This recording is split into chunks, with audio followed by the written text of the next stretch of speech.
Hi friends, welcome back to my channel. ಇವತ್ತಿನ ವಿಡಿಯೋದಲ್ಲಿ ಒಂದು ಸಿಂಪಲ್ ಆಗಿರೋ ಆರ್ಚ್ ಡಿಸೈನ್ ಹೇಳ್ಕೊಡ್ತಾ ಇದ್ದೀನಿ. ಇದನ್ನು ಸಹ ತುಂಬಾ ಈಸಿ ಆಗಿರುತ್ತೆ. ವಿಡಿಯೋ ಸ್ಟಾರ್ಟ್ ಮಾಡಕ್ ಮುಂಚೆ ಯಾರೆಲ್ಲ ನನ್ನ ಚಾನೆಲ್ನ ಸಬ್ಸ್ಕ್ರೈಬ್ ಮಾಡದೆ ನೋಡ್ತಿದ್ರೆ ಈಗಲೇ ಸಬ್ಸ್ಕ್ರೈಬ್ ಮಾಡ್ಕೊಂಡು ಪಕ್ಕದಲ್ಲಿ ಇರೋ ಬೆಲ್ ಐಕಾನ್ ಮೇಲೆ ಕ್ಲಿಕ್ ಮಾಡಿ ಆಲ್ ಆಪ್ಷನ್ಸ್ ನ ಸೆಲೆಕ್ಟ್ ಮಾಡ್ಕೊಳ್ಳಿ. ನಾನು ವಿಡಿಯೋ ಅಪ್ಲೋಡ್ ಮಾಡಿದಾಗೆಲ್ಲ ನಿಮಗೆ ನೋಟಿಫಿಕೇಶನ್ಸ್ ಬರ್ತಾ ಇರುತ್ತೆ. ಬನ್ನಿ ವಿಡಿಯೋನ ಸ್ಟಾರ್ಟ್ ಮಾಡೋಣ. ಮೊದಲಿಗೆ ನೋಡಿ, ಈ ರೀತಿಯಾಗಿ ಕ್ರೋಶನ ಬಟ್ಟೆ ಒಳಗೆ ಸೇರಿಸಿ ಥ್ರೆಡ್ ಅನ್ನ ಒಳಗಡೆ ಎಳ್ಕೊಂಡು ನೀಟಾಗಿ ಲಾಕ್ ಮಾಡ್ಕೊಳ್ತಾ ಇದ್ದೀನಿ. ಹೀಗೆ ಲಾಕ್ ಮಾಡಿದ್ದಾದ್ಮೇಲೆ ನೀವು ಡಬಲ್ ಟೈಮ್ ಲಾಕ್ ಸಹ ಮಾಡ್ಕೋಬಹುದು. ಲಾಕ್ ನೀಟಾಗಿ ಸೆಕ್ಯೂರ್ ಆಗ್ಲಿ ಅಂತ ಡಬಲ್ ಟೈಮ್ ಲಾಕ್ ಮಾಡ್ಕೊ. ಹೀಗೆ ಡಬಲ್ ಟೈಮ್ ಲಾಕ್ ಮಾಡಿದ್ದಾದ್ಮೇಲೆ ನಾನೀಗ ಚೈನ್ಸ್ ಅನ್ನ ಹಾಕೊಳ್ತೀನಿ. 1 2 3 4 5 ಚೈನ್ಸ್ ಹಾಕೊಂಡು ಅದನ್ನ ಈ ರೀತಿಯಾಗಿ ಸ್ಟ್ರೈಟ್ ಆಗಿಟ್ಟು ಎಲ್ಲಿ ಸರಿಯಾಗಿ ಬರುತ್ತೋ ಅಲ್ಲಿ ಸರಿಯಾಗಿ ಲಾಕ್ ಮಾಡ್ತಾ ಇದ್ದೀನಿ. ನಾನು ಹೇಳಿದನ್ನೇ ಫಾಲೋ ಮಾಡಿ. ಅರ್ಥ ಆಗಿಲ್ಲ ಅಂದ್ರೆ ಪ್ಲೇ ಬ್ಯಾಕ್ ಸ್ಪೀಡ್ ಅಲ್ಲಿ ಹೋಗಿ ಸ್ಪೀಡ್ ಅನ್ನ ಕಮ್ಮಿ ಮಾಡಿಕೊಂಡು ನೀವು ವಿಡಿಯೋನ ವಾಚ್ ಮಾಡಿ. ಮತ್ತೆ ನಾನು 5 ಚೈನ್ಸ್ ಅನ್ನ ಹಾಕೊಂಡಿದ್ದಾದ್ಮೇಲೆ ನಾನು ಈ ರೀತಿಯಾಗಿ 2 ಚೈನ್ಸ್ ಅನ್ನ ಹಾಕೊಂಡು ಅದು ಎಲ್ಲಿ ಸರಿಯಾಗಿ ಬರುತ್ತೋ ಅಲ್ಲಿ ಸರಿಯಾಗಿ ಸ್ಟ್ರೈಟ್ ಆಗಿ ಬಟ್ಟೆನ ಇತ್ತು ಲಾಕ್ ಮಾಡ್ತಾ ಇದ್ದೀನಿ. ಅಕಸ್ಮಾತ್ ನೀವು ಲೂಸ್ ಆಗಿ ಟೈಟ್ ಆಗಿ ಮಾಡಿದ್ರೆ ಸೀರೆ ಎಲ್ಲ ಸುಕ್ ಬಂದು ಡಿಸೈನ್ ಚೆನ್ನಾಗಿ ಬರೋದಿಲ್ಲ. ಅದಕ್ಕಾಗಿ ನಾವು ಸ್ಟ್ರೈಟ್ ಆಗಿಟ್ಟು ಎಲ್ಲಿ ಸರಿಯಾಗಿ ಅಲ್ಲಿ ಸರಿಯಾಗಿ ಲಾಕ್ ಮಾಡಿದ್ರೆ ನೋಡಿ ನೀಟಾಗಿ ಈ ರೀತಿಯಾಗಿ ಇರುತ್ತೆ. 2 ಚೈನ್ಸ್ ಅನ್ನ ಲಾಕ್ ಮಾಡಿದಾದ್ಮೇಲೆ ನಾನು ಥ್ರೆಡ್ ಅನ್ನ ಹೊರಗಡೆ ಎಳ್ಕೊಂಡು ನೋಡಿ ಒಂದು ಬೀಡನ್ನ ಈ ರೀತಿಯಾದ ವೀಟ್ ಬೀಡ್, ಇದು ಡಿಸೈನ್ ವೀಟ್ ಬೀಡು, ಈ ಬೀಡನ್ನ ಆಡ್ ಮಾಡ್ಕೊಂಡು ಲಾಕ್ ಮಾಡ್ತಾ ಇದ್ದೀನಿ.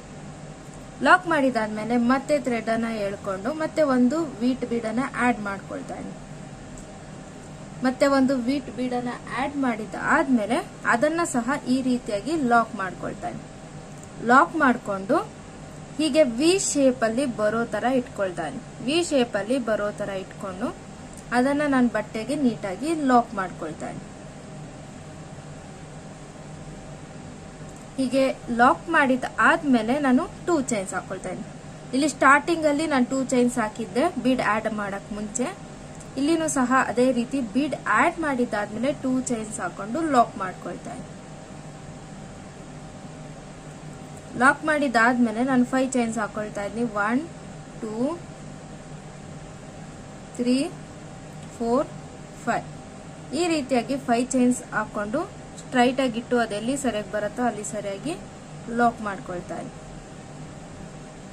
ಲಾಕ್ ಮಾಡಿದಾದ್ಮೇಲೆ ಕಂಟಿನ್ಯೂಷನ್ ಹೇಗಂದ್ರೆ ಮತ್ತೆ 2 ಚೈನ್ಸ್ ಹಾಕೊಂಡು ಲಾಕ್ ಮಾಡಿ ಮತ್ತೆ ಬೀಡನ್ನ ಆಡ್ ಮಾಡ್ಕೊಂಡು ಲಾಕ್ ಮಾಡಿ ನೆಕ್ಸ್ಟ್ ಬೀಡನ್ನ ಆಡ್ ಮಾಡಿ ಡೈರೆಕ್ಟ್ ಲಾಕ್ ಮಾಡಿದಾದ್ಮೇಲೆ ಅದನ್ನ ವಿ ಶೇಪ್ ಬರೋ ತರ ಮಾಡ್ಕೊಂಡು ಬಟ್ಟೆಗೆ ಲಾಕ್ ಮಾಡಿ ಮತ್ತೆ 2 ಚೈನ್ಸ್ 5 ಚೈನ್ಸ್ 2 ಚೈನ್ಸ್ ಇದೇ ರೀತಿ ನಾವು ಕಂಟಿನ್ಯೂಷನ್ ಮಾಡ್ಕೋಬೇಕು. ಎಂಡಿಂಗ್ ಅಲ್ಲಿ ರೀತಿಯಾಗಿ 5 ಚೈನ್ಸ್ ಬರೋ ತರ ಮಾಡ್ಕೊಂಡು 2 ಚೈನ್ಸ್ ಹಾಕೊಂಡಿಲ್ಲ ಥ್ರೆಡ್ ಅನ್ನ ಹೊರಗಡೆ ಎಳೆದು ಟ್ರಿಮ್ ಮಾಡ್ಕೊಂಡು ಎಂಡ್ ಮಾಡ್ಕೊಳ್ತಾ ಇದ್ದೀನಿ. ನಾನು ಬರೀ ಸಿಂಗಲ್ ಆರ್ಚ್ ಅನ್ನ ಹೇಳ್ಕೊಡ್ತಾ ಇದ್ದೀನಿ, ಅದಕ್ಕೋಸ್ಕರ ಕಂಟಿನ್ಯೂಷನ್ ಹೇಗ್ ಮಾಡೋದು ಅಂತ ಹೇಳ್ಕೊಟ್ಟೆ. ಬನ್ನಿ ಸೆಕೆಂಡ್ ಸ್ಟೆಪ್ಗೆ ಹೋಗೋಣ. ನೋಡಿ, ನಾನು ಸೆಕೆಂಡ್ ಸ್ಟೆಪ್ಗೋಸ್ಕರ ಬೇರೆ ರೀತಿ ಥ್ರೆಡ್ ಕಲರ್ ಥ್ರೆಡ್ ಅನ್ನೇ ತಗೊಂಡಿದ್ದೀನಿ. ಅದನ್ನ ಬಟ್ಟೆಗೆ ಲಾಕ್ ಮಾಡ್ಕೊಳ್ತಾ ಇದ್ದೀನಿ. ಕ್ರೋಶನ ಬಟ್ಟೆ ಒಳಗೆ ಸೇರಿಸಿ ಥ್ರೆಡ್ ಅನ್ನ ಒಳಗಡೆ ಎಳ್ಕೊಂಡು ನೀಟಾಗಿ ಈ ರೀತಿಯಾಗಿ ಲಾಕ್ ಮಾಡ್ಕೊಳ್ತಾ ಇದ್ದೀನಿ. ಹೀಗೆ ಲಾಕ್ ಮಾಡಿದಾದ್ಮೇಲೆ ನಾನು 5 ಚೈನ್ಸ್ ಹಾಕೊಳ್ತಾ ಇದ್ದೀನಿ. 1 2 3 4 5 ಹೀಗೆ 5 ಚೈನ್ಸ್ ಹಾಕೊಂಡು ಈ ರೀತಿಯಾಗಿ ಸ್ಟ್ರೈಟ್ ಆಗಿಟ್ಟಾಗ ಈ 5 ಚೈನ್ಸ್ ಲಾಕ್ ಏನಿದೆ ನೋಡಿ ಅದ್ರ ಮೇಲೇನೆ ಇದನ್ನ ನಾನು ಲಾಕ್ ಮಾಡ್ಕೊಳ್ತಾ ಇದ್ದೀನಿ. ಈ 5 ಚೈನ್ಸ್ ಲಾಕ್ ಏನಿದೆ ಅದ್ರ ಮೇಲೇನೆ ಈ 5 ಚೈನ್ಸ್ ಅನ್ನ ಲಾಕ್ ಮಾಡ್ಕೋಬೇಕು. ಇಲ್ಲಿ ನಾವು ಕುಚ್ಚನ್ನ ಕಟ್ಕೊಳ್ತೀವಿ.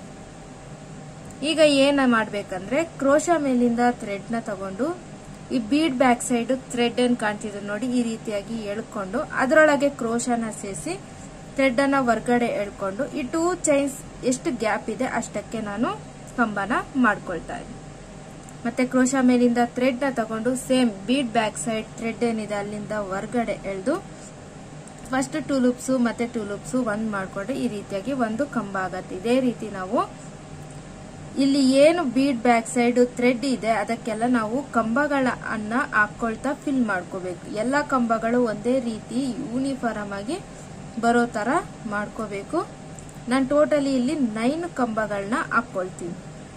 ಕ್ರೋಶ ಮೇಲಿಂದ ಥ್ರೆಡ್ ನ ತಗೊಂಡ ಬೀಡ್ ಬ್ಯಾಕ್ ಸೈಡ್ ಇರೋ ಥ್ರೆಡ್ ಇಂದ ಹೊರಗಡೆ ಎಳೆದು ಫಸ್ಟ್ 2 ಲೂಪ್ಸ್ ಮತ್ತೆ 2 ಲೂಪ್ಸ್ 1 ಮಾಡ್ಕೊಂಡ್ರೆ ಒಂದು ಕಂಬ ಆಗುತ್ತೆ. ಇದೇ ರೀತಿ ನಾನು 9 ಕಂಬನ ಮಾಡ್ಕೊಳ್ತೀನಿ. 1 2 3 4 5 6 7 ಆಗಿದೆ. ಕ್ರೋಶಾ ಮೇಲಿಂದ ಥ್ರೆಡ್ ನ ತಗೊಂಡು ಆ ಬೀಡ್ ಬ್ಯಾಕ್ ಸೈಡ್ ಇರೋ ಥ್ರೆಡ್ ಇಂದ ಹೊರಗಡೆ ಎಳೆದು ಫಸ್ಟ್ 2 ಲೂಪ್ಸ್ ಮತ್ತೆ 2 ಲೂಪ್ಸ್ 1 ಮಾಡ್ಕೊಂಡ್ರೆ ಒಂದು ಕಂಬ ಆಗುತ್ತೆ. ನೋಡಿ ಈ ರೀತಿಯಾಗಿ ನಾನು 9 ಕಂಬನ ಈ ಮಾಡ್ಕೊಂಡಿದ್ದಾದ್ಮೇಲೆ ಇಲ್ಲಿ ನಾನು 3 ಚೈನ್ಸ್ ಅನ್ನ ಹಾಕೊಳ್ತಾ ಇದ್ದೀನಿ. ಯಾವುದೇ ರೀತಿ ಬೀಡನ್ನ ಸಹ ನಾನು ಆಡ್ ಮಾಡ್ತಿಲ್ಲ, ಬರೀ 3 ಚೈನ್ಸ್ ಅನ್ನ ಹಾಕೊಂಡು ಮತ್ತೆ ಕ್ರೋಶಾ ಮೇಲಿಂದ ಥ್ರೆಡ್ ನ ತಗೊಂಡು, ಅದು ಈಸಿಯಾಗಿ ಸಿಗೋದಿಲ್ಲ ಥ್ರೆಡ್, ನಾವು ಲಾಕ್ ಮಾಡಿರೋ ಟೈಟ್ ಆಗಿದ್ರೆ ಅದಕ್ಕೆ ಈ ರೀತಿಯಾಗಿ ಥ್ರೆಡ್ ಅನ್ನ ಎಳ್ಕೊಳ್ಳಿ. ಫಸ್ಟ್ ಒಂದು ಬೀಡ್ ಒಂದು ಕಂಬ ಹಾಕೋಬಿಟ್ರೆ ಸಾಕು, ಮತ್ತೆ ಈಸಿಯಾಗಿ ಆ ಥ್ರೆಡ್ ಈ ರೀತಿಯಾಗಿ ಎದೊಳತ್ತೆ. ನಾವು ಅಲ್ಲಿಗೆ ನಾವು ಕಂಬಗಳನ್ನ ಹಾಕೋಬಹುದು. 3 ಚೈನ್ಸ್ ಮಾಡಿದಾದ್ಮೇಲೆ ನೆಕ್ಸ್ಟ್ ಬೀಡ್ ಏನ್ ಕ್ರಾಸ್ ಆಗಿ ವಿ ಶೇಪ್ ಅಲ್ಲಿ ನಾವು ಲಾಕ್ ಮಾಡಿದ್ವೋ ಆ ಬೀಡ್ಗೆ ನೆಕ್ಸ್ಟ್ ಇದೇ ರೀತಿ ಫಸ್ಟ್ ಅಲ್ಲಿ ನಾನೇನ್ 9 ಕಂಬ ಮಾಡ್ಕೊಂಡಿದ್ದೆ ಇದಕ್ಕೂ 9 ಕಂಬನ ಮಾಡ್ಕೋಬೇಕು. 1 2 3 4 5 ನೋಡಿ ಎಷ್ಟು ಯೂನಿಫಾರ್ಮ್ ಆಗಿ ಬರ್ತಿದೆ ಅಂತ ಕಂಬಗಳು. 1 2 3 4 5 6 ಆಗಿದೆ. 7 ಕ್ರೋಶಾ ಮೇಲಿಂದ ಥ್ರೆಡ್ ನ ತಗೊಂಡು ಆ ಬೀಡ್ ಮೇಲೆ ಥ್ರೆಡ್ಗೆ ಕಂಬಗಳನ್ನ ಮಾಡ್ಕೋಬೇಕು. ಫೈನಲ್ ಆಗಿ ಈಗ 9ನೇ ಕಂಬ ಬಂದಿದೆ. ನೋಡಿ ಈ ರೀತಿಯಾಗಿ ಬರುತ್ತೆ. ಇಲ್ಲಿ ಸ್ವಲ್ಪ ಹೆಚ್ಚು ಕಮ್ಮಿ ಆಯ್ತು, ಇಲ್ಲಾಂದ್ರೆ ಡಿಸೈನ್ ಇನ್ನೂ ನೀಟಾಗಿ ಬಂದಿರೋದು. 9 ಕಂಬನ ಹಾಕೊಂಡು ಅದನ್ನ ಇಲ್ಲಿ ಏನು ನಾವು 2 ಚೈನ್ಸ್ ಲಾಕ್ ಮಾಡಿದ್ವಿ ಅಲ್ಲಿಗೆ ಲಾಕ್ ಮಾಡ್ಕೋಬೇಕು. ನಾನು ಆಲ್ರೆಡಿ ಹಾಕಿಟ್ಟಿದ್ದೀನಿ ಆ ಡಿಸೈನ್ ನ. ಕುಚ್ಚು ಕಟ್ಟದ ಮೇಲೆ ಹೇಗೆ ಕಾಣುತ್ತೆ ಅಂತ ತೋರಿಸ್ತೀನಿ. ನೋಡಿ ಈ ರೀತಿಯಾಗಿ ಬರುತ್ತೆ. ಸಿಂಪಲ್ ಆಗಿ ಒಂದು ಡಿಸೈನ್ ನ ನೀವು ಕ್ರಿಯೇಟ್ ಹೀಗೆ ಮಾಡ್ಕೋಬಹುದು. ಲಾಕ್ ಮಾಡಿದಾದ್ಮೇಲೆ ನೆಕ್ಸ್ಟ್ 5 ಚೈನ್ಸ್ ಹಾಕೊಳ್ತಾ ಇದ್ದೀನಿ. 1 2 3 4 5 ಚೈನ್ಸ್ ಅನ್ನ ಹಾಕೊಂಡು ಸ್ಟ್ರೈಟ್ ಆಗಿಟ್ಟು ಈ 5 ಚೈನ್ಸ್ ಲಾಕ್ ಏನಿದೆ ಅಲ್ಲಿಗೆ ಲಾಕ್ ಮಾಡ್ಕೋಬೇಕು. 5 ಚೈನ್ಸ್ ಲಾಕ್ ಮೇಲೆ ಲಾಕ್ ಮಾಡ್ಕೊಂಡು ಕಂಟಿನ್ಯೂಷನ್ ಹೆಂಗಂದ್ರೆ ನೆಕ್ಸ್ಟ್ 2 ಚೈನ್ಸ್ ಇರತ್ತಲ್ವಾ, ಆ ಗ್ಯಾಪ್ ಇಂದ ನೆಕ್ಸ್ಟ್ ಬೀಡ್ಸ್ ಮೇಲೆ ಬೀಡ್ ಹಿಂದೆ ಇರೋ ಥ್ರೆಡ್ಗೆ 9 ಕಂಬ 3 ಚೈನು ಮತ್ತೆ 9 ಕಂಬ ಲಾಕ್ ಮಾಡ್ಕೊಳ್ತಾ ಇದೇ ರೀತಿ ನಾವು ಕಂಟಿನ್ಯೂ ಮಾಡ್ಕೋಬೇಕು. ಇಲ್ಲಿ ಏನ್ ಮಾಡ್ತಿದೀನಿ 2 ಚೈನ್ಸ್ ಹಾಕೊಂಡು ಥ್ರೆಡ್ ಅನ್ನ ಹೊರಗಡೆ ಎಳೆದು ಟ್ರಿಮ್ ಮಾಡ್ಕೊಂಡು ಎಂಡ್ ಮಾಡ್ಕೊಳ್ತಾ ಇದ್ದೀನಿ. ನೋಡಿ ಫ್ರೆಂಡ್ಸ್, ಸಿಂಪಲ್ ಆಗಿ ಇಷ್ಟೇ ಇದು. ನೀವು ಬೇಕಾದ್ರೆ ಇಲ್ಲಿ ಏನು 3 ಚೈನ್ಸ್ ಇದೆ ಇಲ್ಲಿಗೂ ಸಹ ನೀವು ಕುಚ್ಚನ್ನ ಕಟ್ಕೋಬಹುದು. ಬೇಡ ಅಂದವರು ಈ ರೀತಿಯಾಗಿ ಇದು ಮೂತಿ ಬಂದಿರತ್ತೆ, ತುಂಬಾ ಚೆನ್ನಾಗಿ ಡಿಫ್ರೆಂಟ್ ಆಗಿ ಕಾಣುತ್ತೆ. ಬನ್ನಿ ಇದು ಕುಚ್ಚು ಕಟ್ಟಿದ ಮೇಲೆ ಹೇಗೆ ಕಾಣುತ್ತೆ ಅಂತ ನೋಡೋಣ. ನೋಡಿ ಈ ರೀತಿಯಾಗಿ ಕುಚ್ಚೆಲ್ಲ ಕಟ್ಟಿ ಆದ್ಮೇಲೆ ಈ ರೀತಿಯಾಗಿ ಕಾಣ್ತಿದೆ ಡಿಸೈನು. ನಾನು ಮುಂಚೆನೆ ಹಾಕಿಟ್ಕೊಂಡಿದ್ದೆ, ಯಾಕಂದ್ರೆ ಕುಚ್ಚನ್ನ ಕಟ್ಟಕ್ಕಾಗಲ್ಲ. ನನಗೆ ಒಂದು ಟೈಮ್ ಪ್ರಾಕ್ಟೀಸ್ ಇದ್ರೇನೆ ನನಗೂ ಸಹ ವಿಡಿಯೋದಲ್ಲಿ ಬೇಗ ಬೇಗ ಹಾಕಕ್ಕಾಗೋದು. ಡೈರೆಕ್ಟ್ ಆಗಿ ಅಂದ್ರೆ ರೇರ್ ನಾನು ಹಾಕೋದು. ನೋಡಿ ಈ ರೀತಿಯಾಗಿ ಡಿಫ್ರೆಂಟ್ ಆಗಿ ಒಂದು ಸಿಂಪಲ್ ಆಗಿರೋ ಡಿಸೈನು ವಿತೌಟ್ ಬೀಡ್ಸ್, ಬರೀ ವೀಟ್ ಬೀಡ್ಸ್ ಅನ್ನ ಬಿಟ್ರೆ ಇನ್ಯಾವ ಬೀಡ್ಸ್ ಅನ್ನ ಬಳಸದೆ ಈ ಡಿಸೈನ್ ನ ಹಾಕಿದೀವಿ. ನೋಡಿ ತುಂಬಾ ಚೆನ್ನಾಗಿ ಬಂದಿದೆ, ನನಗಂತೂ ತುಂಬಾನೇ ಇಷ್ಟ ಆಯ್ತು. ಬೇಬಿ ಕುಚ್ಚು ಹಾಕೊಂಡಿದೀನಿ. 7 2s 14 70 ಎಳೆ ದಾರ ಡಬಲ್ ಮಾಡಿದ್ರೆ 140 ಎಳೆ ದಾರ ಕುಚ್ಚನ್ನ ಕಟ್ಕೊಂಡಿದೀನಿ. ಫ್ರೆಂಡ್ಸ್, ಈ ಡಿಸೈನ್ ಇಷ್ಟ ಆಗಿದ್ದಲ್ಲಿ ಮರಿದೆ ಲೈಕ್ ಕೊಡಿ, ಹಾಗೆ ಶೇರ್ ಮಾಡಿ, ಹಾಗೆ ಡಿಸೈನ್ ಹೇಗಿದೆ ಅಂತ ಕಮೆಂಟ್ ಮಾಡಿ. ಇನ್ನು ಯಾರೆಲ್ಲ ಹೊಸಬ್ರು ನನ್ನ ಚಾನಲ್ನ ಸಬ್ಸ್ಕ್ರೈಬ್ ಮಾಡದೆ ನೋಡ್ತೀರಿ ಈಗಲೇ ಸಬ್ಸ್ಕ್ರೈಬ್ ಮಾಡ್ಕೊಳ್ಳಿ ಅಂತ ಹೇಳ್ತಾ ನಾನು ನೆಕ್ಸ್ಟ್ ವಿಡಿಯೋದಲ್ಲಿ ಸಿಗ್ತೀನಿ. ಅಲ್ಲಿವರೆಗೂ thank you for watching. Have a nice day. Bye bye.